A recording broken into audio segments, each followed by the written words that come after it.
America से एक खबर आई है कि अमेरिका $1 बिलियन से ज्यादा के हथियार और इजराइल को दे रहा है। ये तब हुआ है जब 8 मई को ही जो बाइडेन, जो अमेरिकी राष्ट्रपति हैं, उन्होंने कहा था कि रफा पर हमले के लिए अमेरिका हथियार नहीं देगा। एक शिपमेंट रोकी भी गई थी। फिर आखिर क्यों अमेरिका $1 बिलियन से ज्यादा के हथियार दे रहा है? असल में फर्क क्या है, ये समझना जरूरी है।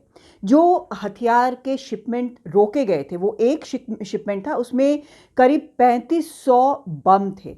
इनको डम बॉम्ब कहा जाता है क्योंकि ये न सिर्फ लक्ष्य को खत्म करते हैं, बल्कि कोलैटरल डैमेज भी बहुत ज़्यादा होता है। आसपास के क्षेत्र में बर्बादी, आम लोगों की जान भी बहुत ज़्यादा जाती है। तो ये जो 3500 बम थे, जो करीब 1000 केजी के थे, एक बॉम्ब जो है 1000 केजी का था, उसका शिपमेंट अमेरिका ने रोक दिया था। और जो बाइडेन ने यह भी कहा था कि रफा पर अगर हमले की धमकी को इजराइल पूरा करता है तो और भी इस तरह की रुकावटें उसके सामने आएंगी।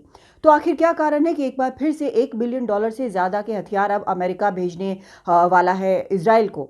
असल में जो पैकेज जो वो भेज रहा है, उस पैकेज में $700 मिलियन के टैंक एम्यूनिशन है, यानी गोला बारूद है टैंक के इस्तेमाल के लिए।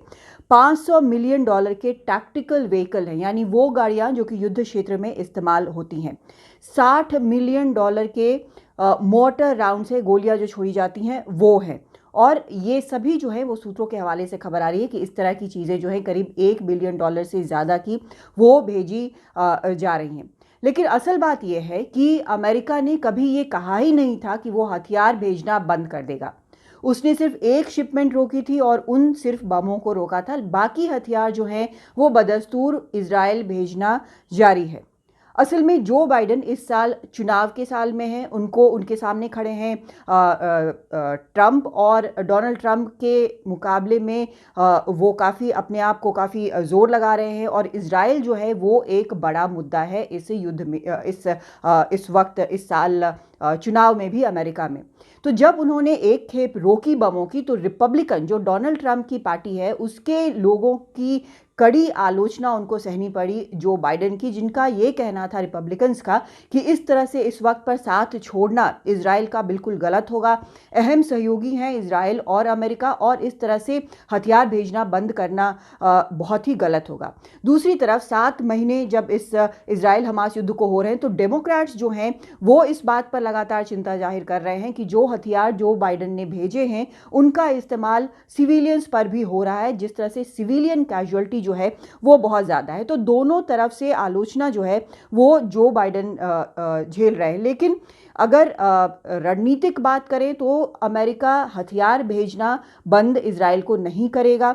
उसने कुछ बम ज़रूर रोक दिए भेजने से, क्योंकि रफा में बहुत ज़्यादा कैजुअलिटी का डर है। और जो बाइडेन ने साफ कहा है कि इजराइल को रफा पर फुल स्केल अटैक नहीं करना चाहिए। हालांकि इनकर्जन जिसको इजराइल कहता है वो रफा में हो चुका है और वहाँ पर इजरायली टैंक वगैरह सब कुछ है, तो ये वहाँ पर लगातार हो रहा है। लेकिन क्योंकि रणनीतिक सहयोगी है और मिडिल ईस्ट में सबसे करीबी सहयोगी है इजराइल अमेरिका का, तो अमेरिका कभी भी हथियार भेजना इजराइल को बंद नहीं करेगा, क्योंकि अगर ऐसा होता है तो इजराइल के लिए बहुत बड़ा संकट पैदा हो जाएगा।